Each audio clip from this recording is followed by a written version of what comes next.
Baik Bapak Ibu yang terkasih dalam Yesus Kristus, Shalom. Kembali kami datang ke hadapan Bapak Ibu sekalian di dalam program acara dari Mount Hermon Church, Mujizat Zaman Now. Dan kami percaya bahwa setiap program yang dibuat oleh Mount Hermon Church pasti akan memberkati Bapak Ibu sekalian melalui setiap firman yang diberitakan dan setiap kesaksian mujizat yang dapat dibagikan di hadapan Bapak Ibu semuanya. Untuk itu, mari persiapkan keberadaan kita semuanya. Kita akan masuk ke dalam acara ini, menikmati hadirat Tuhan dan mendengarkan firman Tuhan. Terlebih dahulu mari kita berdoa. Bapa, terima kasih, kami bersyukur untuk hari ini di mana kami kembali dapat berkumpul secara online dan bersama-sama menikmati hadirat-Mu dan menikmati firman-Mu. Bapa, Engkau hadir di tengah-tengah acara ini, Mujizat Zaman Now, dan kami percaya ada kesaksian Kristus yang dapat didengar oleh setiap kami melalui setiap karya mujizat yang Kau lakukan di tengah-tengah umat-Mu. Kami serahkan acara ini, acara program Mujizat Zaman Now ini hanya ke dalam tangan-Mu Bapa. Engkau yang memberkati kami semua hanya di dalam nama Tuhan Yesus Kristus. Mari kita menyembah Tuhan. Mari Bapak Ibu, siapkan hati yang terbaik, kita menyembah Dia. Kita mau tinggikan namanya. Yes. Haleluya.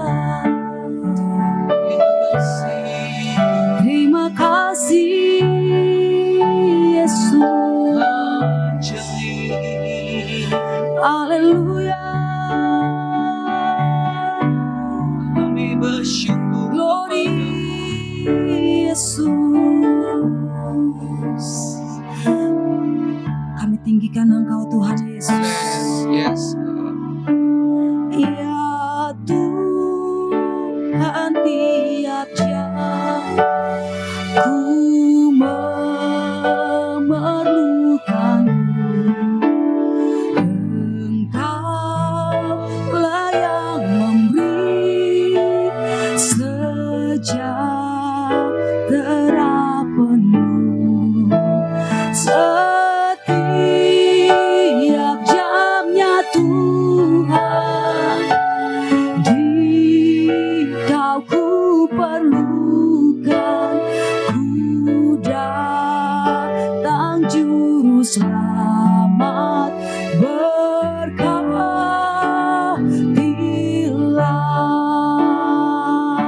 Lebih lagi katakan, ya Tuhan, tiap jam ku memerlukan-Mu. Engkaulah yang memberi sejahtera penuh. Setiap jamnya Tuhan, di Kau ku perlukan. Ku datang juru selamat, dinaikkan doamu, katakan, ya Tuhan, tiap jam ku memerlukan-Mu. Amin. Engkaulah yang memberi sejahtera penuh. Setiap jamnya Tuhan, di Kau ku perlukan. Ku datang juru selamat, berkati.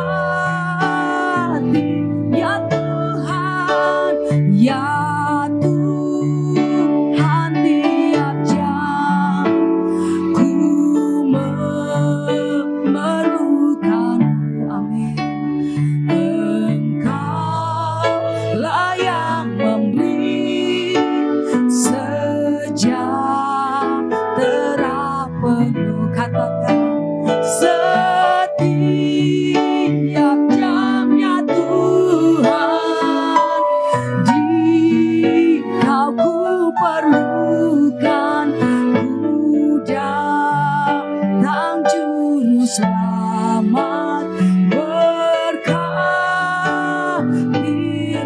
setia, setiap jamnya Tuhan. Jika ku perlukan, ku datang juru selamat. Berkatilah setiap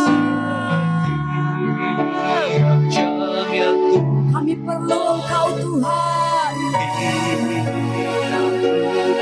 Yes, ku datang juru selamat. Berkat, lebih lagi katakan setiap jamnya Tuhan. Jika ku perlukan, ku datang juru selamat. Berkatilah,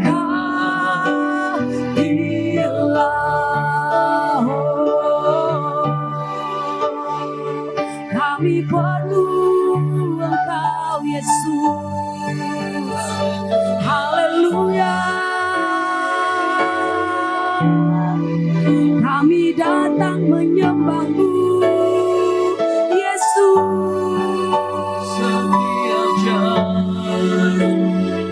Haleluya.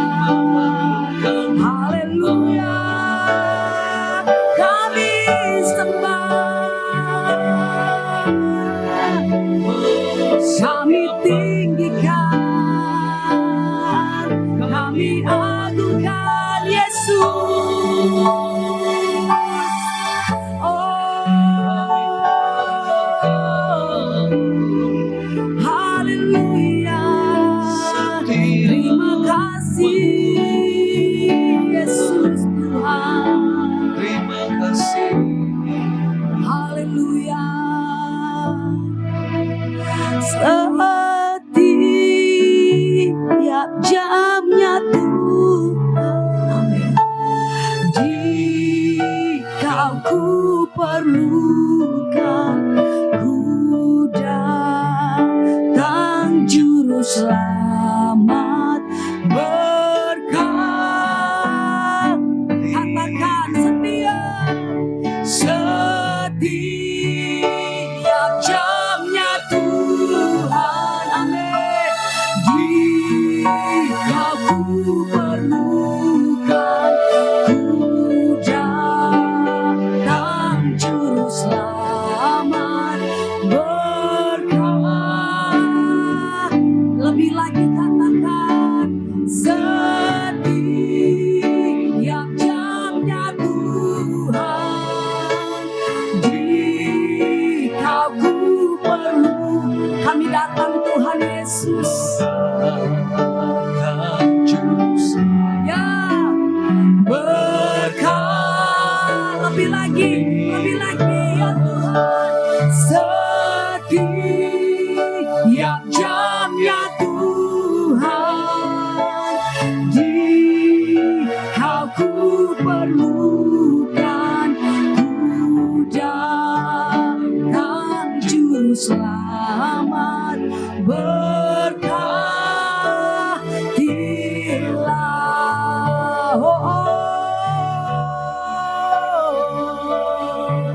haleluya.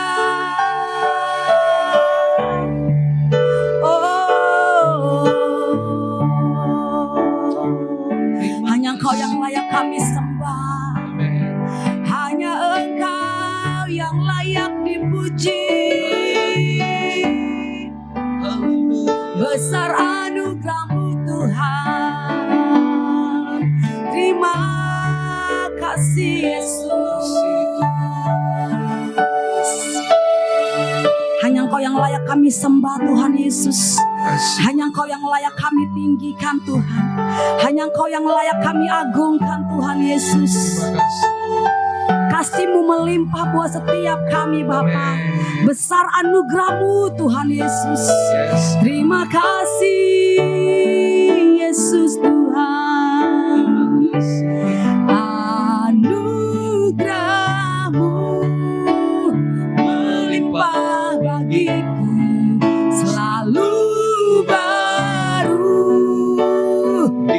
setiap waktu. Amin. Kebenaran-Mu dan perkenanan-Mu Mengikutiku.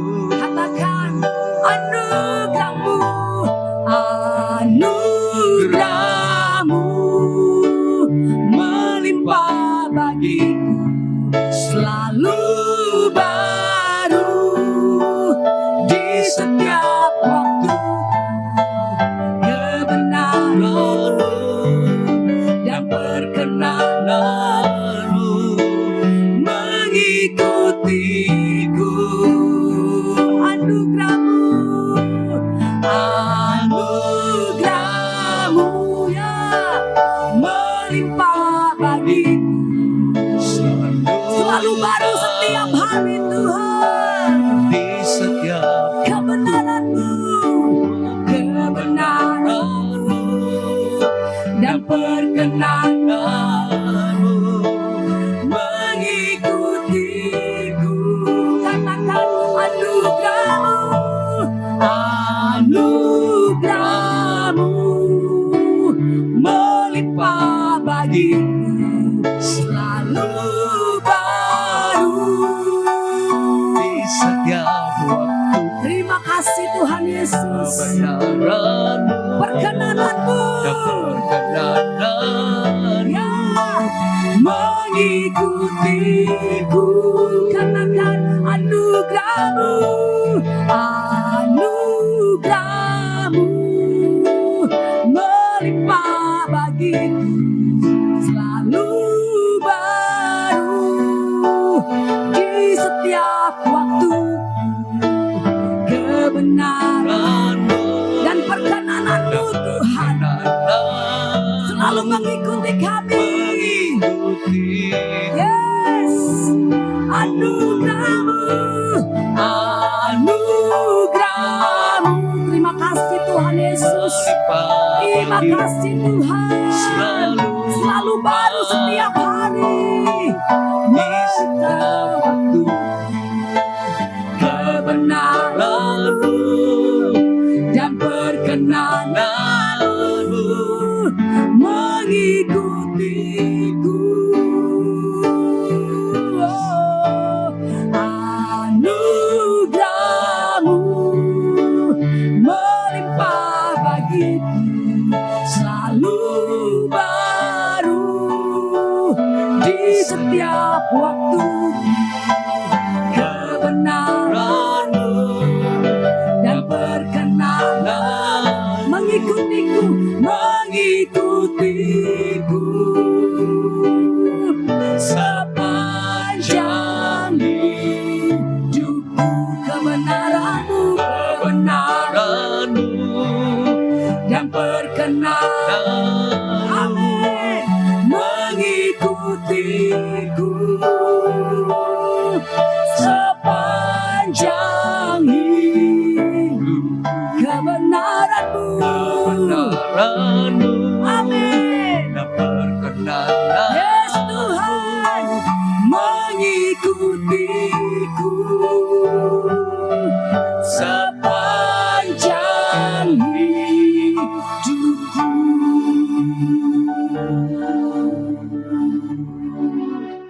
Shalom Bapak Ibu, shalom semuanya. Judul renungan kita malam ini adalah Mujizat Agar Bertobat. Dan ini terambil dari Lukas 10 ayat 1 sampai dengan 20.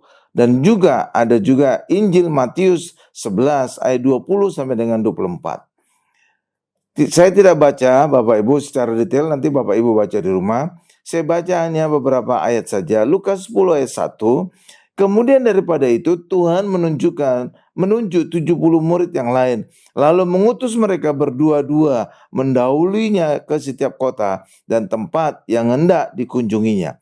Jadi murid Tuhan Yesus bukan hanya 12 orang, tapi juga bisa berkembang menjadi 70 saat penginjilan, demikian juga bisa sampai 120 saat nanti Pentakosta atau perjamuan kudus. Tuhan Yesus kemudian mengutus para murid seperti domba ke tengah-tengah serigala.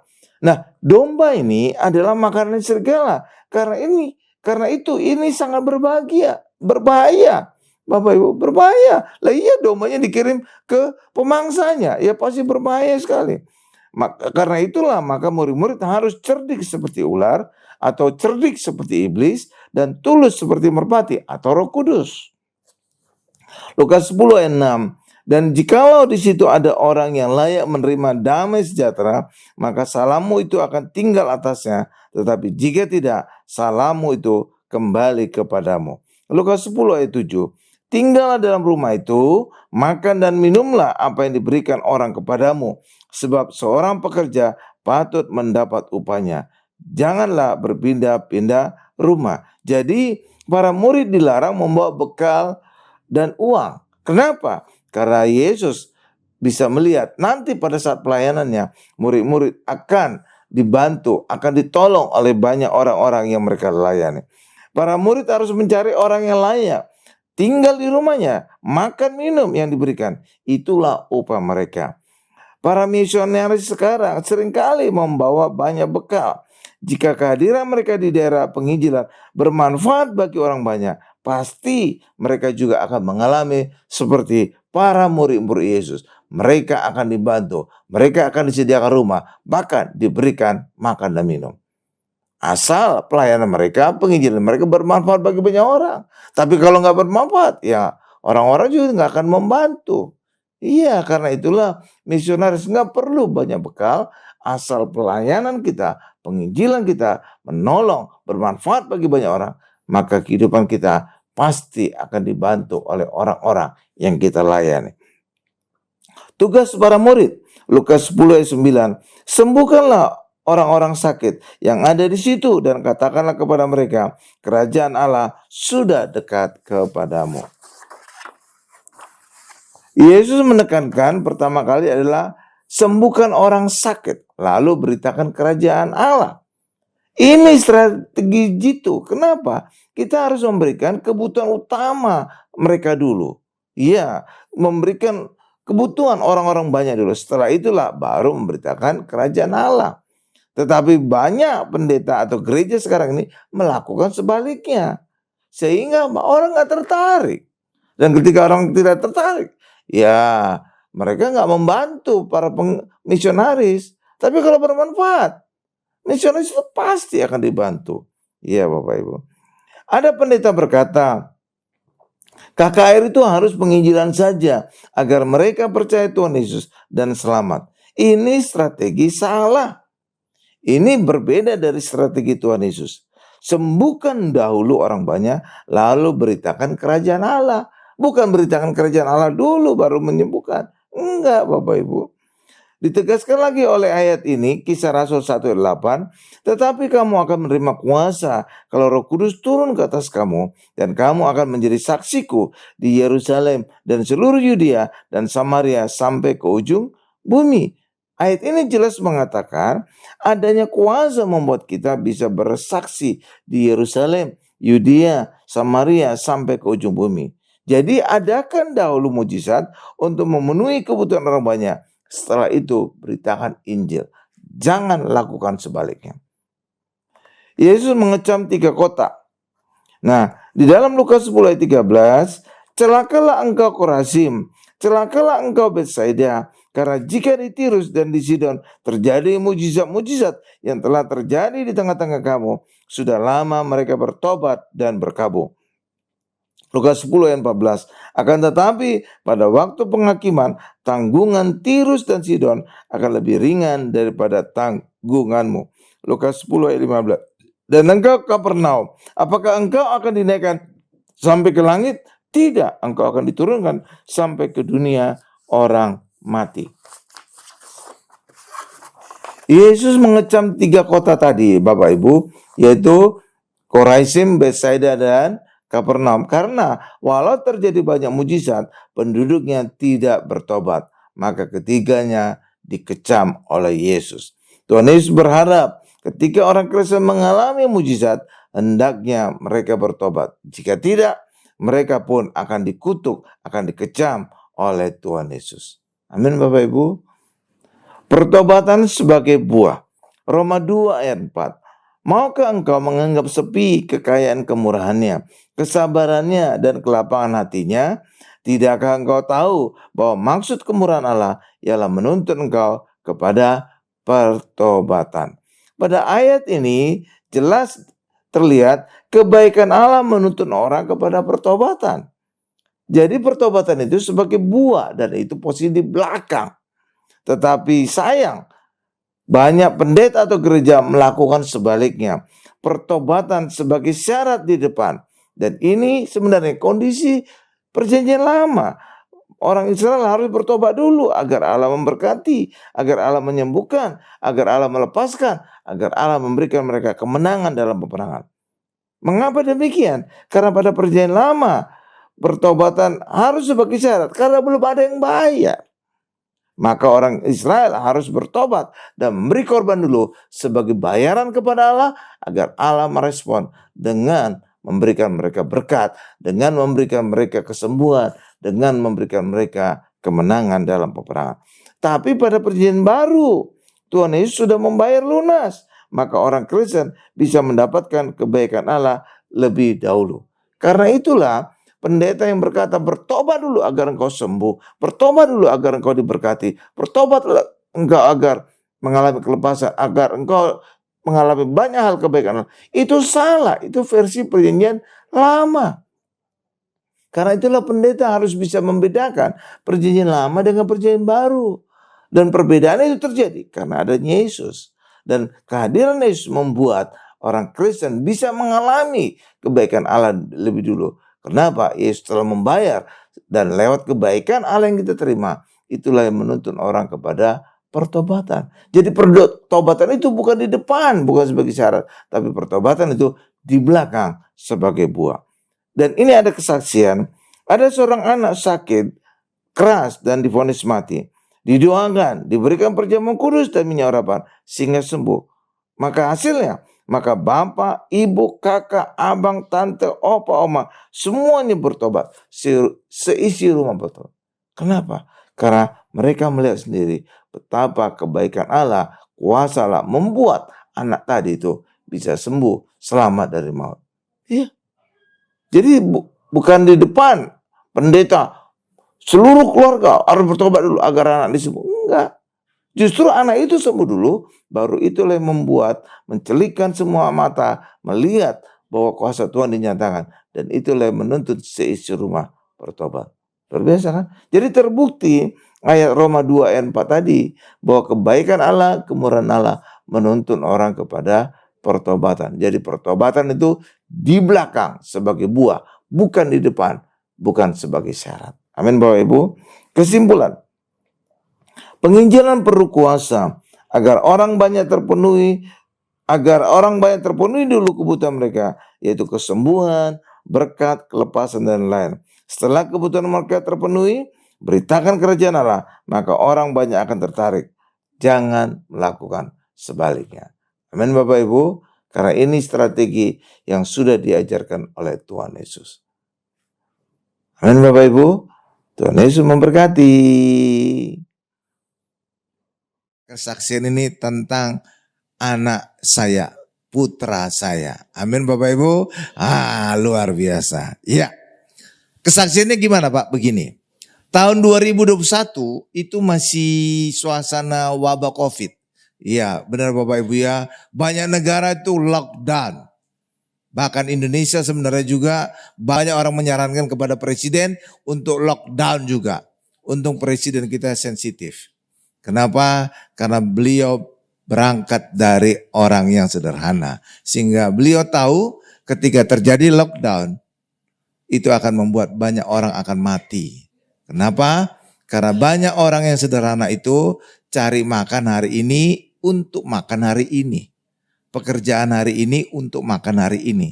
Jadi ketika lockdown, berarti mereka nggak makan. Mereka bisa mati. Jadi presiden kita dulu luar biasa, peka terhadap orang kecil. Amin Bapak Ibu. Kalau mantan-mantan presiden sebelumnya, mereka itu nggak pernah jadi orang kecil. Keturunan jenderal, anak orang kaya. Jadi nggak ngerti arti bahwa orang sederhana itu bekerja hari ini untuk makan hari ini. Mereka biasanya kerja untuk 7 turunan. Iya kan, oh, Ibu ya. Jadi nggak ngerti ya untuk kita punya presiden itu ya, Bapak Ibu ya. Nah, jadi tahun 2021 itu masih terjadi wabah, masih banyak negara lockdown. Tapi pada tahun itu anak saya harus memulai kuliah. Dia sudah daftar di Toronto University, sudah diterima. Dia harus berangkat. Agustus itu Bapak Ibu, Agustus tahun 2001. Dan terjadi masalahnya masalah berat. Kenapa? Karena banyak negara masih lockdown, maka anak saya jadi terhambat. Dia boleh pergi ke Kanada sana untuk memulai kuliah, tapi orang tuanya nggak boleh ikut. Itu kan jadi masalah Bapak Ibu. Nggak mungkin anak saya masih 17 tahun saat itu berangkat sendiri ke Kanada sana. Gimana nasibnya nanti? Iya kan? Iya. Kan jadi masalah besar. Iya Bapak Ibu. Kok bisa 17 Pak? Biasanya rata-rata orang lulus SMA itu 19 tahun. Iya. Tergantung saat dia dulu masuk SD itu umur berapa. Kalau umur 7 tahun benar lulus SMA 19 tahun. Kenapa? SD 6 tahun, SMP 3 tahun, SMA 3 tahun. Total berapa? 12 tahun. Jadi kalau 7 tahun masuknya tambah 12 jadi 19 tahun pas lulus SMA. Tapi karena anak saya masuk umur 5 tahun tambah 12 jadi 17 tahun. Kok bisa masuknya cepet banget Pak? Iya karena badannya dulu besar gitu Bapak Ibu. Anak saya dulu bongsor dan bukan hanya bongsor, dia juga jenius, cerdas. Iya sehingga apa? Ya, mertua saya atau omanya udah masukin sekolah. Iya masukin sekolah gitu loh Bapak Ibu. Akhirnya dia masuk sekolah, jadinya dia masuk kecepatan. Maka ketika lulus SMA umurnya 17 tahun dan umur 17 tahun di Kanada sana belum dianggap dewasa. Sehingga apa? Kalau mau kontrak rumah belum boleh. Buka rekening belum boleh. Amin Bapak Ibu. Nah, jadi masalahnya kan jadi gawat kan. Orang tua gak boleh ikut. Hanya si anak aja yang berangkat. Mana mungkin bisa hidup di Kanada. Benar gak Bapak Ibu kan? Ya, nah itu terjadi mujizat. Nah, Tuhan rupanya buka jalan. Puji Tuhan ya Bapak Ibu ya. Ya, saya percaya itu karena saya tiap hari perjamuan kudus Bapak Ibu. Tiap hari. Ada ibadah atau gak ada bayarnya saya selalu perjamuan kudus Bapak Ibu. Di kamar saya sendiri pribadi. Ya Bapak Ibu ya. Ya kalau kita kan perjamuan kudus itu khusus ibadah spesial kayak KKR ini nanti ada perjamuan kudus. Dan juga setiap hari Minggu kan. Setiap ibadah. Tapi kalau saya pribadi saya setiap hari Bapak Ibu. Dan luar biasa diberi Tuhan. Apa solusi dari Tuhan? Solusi Tuhan adalah ternyata saat itu keponakannya si Carlina pulang dari London. Dari kuliah dan sempat kerja sambilan di London Bapak Ibu. Iya pulang. Dan ketika dia pulang, ini solusi dari Tuhan. Iya Bapak Ibu. Iya. Akhirnya apa? Ya kita bayari dia lanjut kuliah di Kanada sekalian menemani anak saya. Jadi dia sempat kerja di London jadi chef Bapak Ibu. Chef kerja sama serabutan gitu ya, jadi chef gitu Bapak. Jadi artinya apa? Anak saya juga ada yang masakin. Jadi luar biasa ya. Ya jadi akhirnya apa? Keponakan Karina yang kita bayari kuliahnya setahun aja kita bayari. Dia nemani anak saya dan setelah setahun dia rupanya udah cari sana sini. Akhirnya dia berkata, yaudah stop, nggak usah dibayari saya kerja sendiri. Saya nyari uang sendiri. Dan dia akhirnya apa? Nyambi jadi kerja di sana sini jadi chef di Kanada. Sehingga apa? Solusi dari Tuhan luar biasa. Sehingga anak saya bisa ditemani sampai hampir lulus. Iya, sampai hari lulus. Coba kalau seandainya saya sama istri saya yang nemani antar anak ke Kanada kemarin. Paling berapa lama? 2 minggu. Kenapa? Terbatas cuti. Cuti istri kan terbatas. Kalau saya emang gak terbatas. Ya kan? Cutinya kan terbatas. Iya, jadi paling lama 2 minggu. Nah 2 minggu kan banyak hal bisa terjadi kan. Iya kan? Iya. Segala macam lah. Mungkin kan ya pindah kos lah atau buka rekening dan segala macam. Nah itulah puji Tuhan. Akhirnya itulah keponakan istri itu yang nemani anak saya. Sampai akhirnya hampir lulus. Tapi sekarang ponakan itu sudah pulang November tahun 2023 kemarin. Tapi anak saya Juni ini akan wisuda. Udah lulus. Puji Tuhan ya Bapak Ibu ya. Iya, puji Tuhan. Saya berdoa agar menjadi lulusan yang terbaik. Iya, lulusan. Kenapa? IPK-nya aja, GPA-nya aja 4. Jadi summa cum laude dia. Setiap semester summa cum laude, summa cum laude. Amin Bapak Ibu ya. Bahkan sekarang dia sudah jadi asisten profesor. Iya. Dan rupanya dia nggak mau kembali ke Indonesia. Aduh, kenapa? Di Indonesia belum ada kerjaan saya katanya. Karena dia spesialisasi AI, Artificial Intelligence, komputer. Ketua lagi di sana, di kampusnya dia ketua gitu, bagian AI. Dan rupanya dia nggak mau kalah sama bapaknya. Bapaknya dokter, dia juga pingin dapat doktor katanya. Tapi nggak mau di Kanada, dia lanjut di Oxford, Inggris. Ya, jadi dia pingin dokter di sana. Ya, tapi kita ngasih syarat, tapi kamu harus cari beasiswa. Dan puji Tuhan kayaknya ada dapat beasiswa. Amin Bapak Ibu ya. Amin. Jadi kalau kita mengandalkan Tuhan, selalu ada jalan keluar. Kondisi COVID aja yang demikian itu bisa akhirnya dibuka Tuhan jalan. Ya kan? Jadi keponakan istri yang nemani anak bisa nemani bertahun-tahun. Coba kalau seandainya kami orang tua yang antar kan terbatas kan? Cuma 2 minggu. Karena terbatas cuti dari istri kan. Iya, jadi kami cuma bayar juga cuma 1 tahun kuliah itu ponakannya Karina. Karena setelah itu dia sudah dapat pekerjaan jadi chef. Jadi dia lumayan lah penghasilannya. Amin Bapak Ibu ya. Lumayan. Dan rupanya dia cukup senang di Kanada. Sehingga nanti kalau merit mungkin dia akan kembali lagi ke Kanada. Gitu Bapak Ibu ya. Sekarang sudah di Indonesia. Dia akan merit Mei ini, bulan Mei. Dia akan kembali ke Kanada atau ya mungkin juga ke London lah. Jadi anak saya makin banyak teman. Amin Bapak Ibu ya. Jadi kita percaya tahun 2025 ini apapun kata orang di luar sana, berat, gelap, segala macam, nggak usah khawatir. Selama kita mengandalkan Tuhan Yesus selalu ada jalan keluar. Amin Bapak Ibu. Bahkan seandainya dunia juga semakin gelap, orang Kristen nggak perlu khawatir karena Yesaya 60 ayat 2 jelas berkata, ketika dunia mengalami kegelapan, bangsa-bangsa mengalami kekelaman, terang kemuliaan Tuhan turun atas kita. Dan itulah juga mungkin petanda Tuhan datang kedua kalinya. Jadi saudara nggak perlu khawatir. Amin, Bapak Ibu. Iya, dunia boleh. Iya, makin inilah, makin gelap lah dunia. Jadi saudara jangan bermimpi dunia itu semakin baik ya. Enggak. Kenapa? Karena kan waktu akhir zaman itu makin lama makin dekat kan. Makin lama makin dekat kan. Ya ketika makin dekat iblis kan harus bekerja keras untuk menarik semakin banyak orang kan. Ya kan? Dan ketika iblis bekerja untuk menarik semakin banyak orang, dunia kan semakin rusak jadinya kan. Iya, tapi saudara nggak usah khawatir ya. Tapi karena apa? Karena kita percaya Tuhan Yesus akan turun, akan menjemput kita dan menyelamatkan kita. Amin. Amin. Demikianlah program acara Mujizat Zaman Now yang baru saja kita saksikan bersama-sama. Kita percaya bahwa apa yang kita telah saksikan dan kita telah terima melalui hadiratnya dan firman yang ada di tengah-tengah kita sungguh-sungguh memperlengkapi, memberkati, dan benar-benar menjamah keberadaan kita semua. Sampai kita berjumpa kembali di acara Mujizat Zaman Now yang selanjutnya. Tuhan Yesus memberkati dan mari kita naikkan El Shaddai, El Shaddai. Haleluya.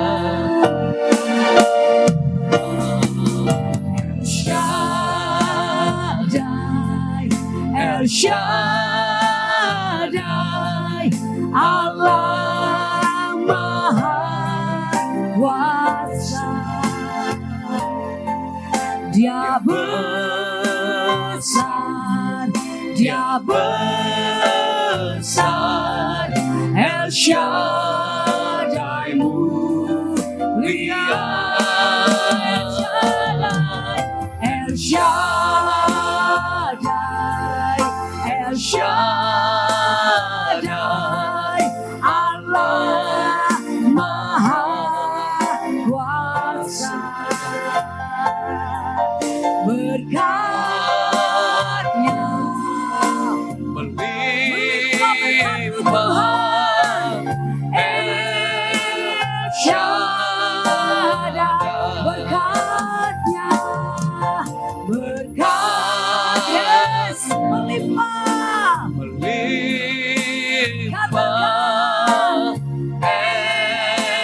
Shalom.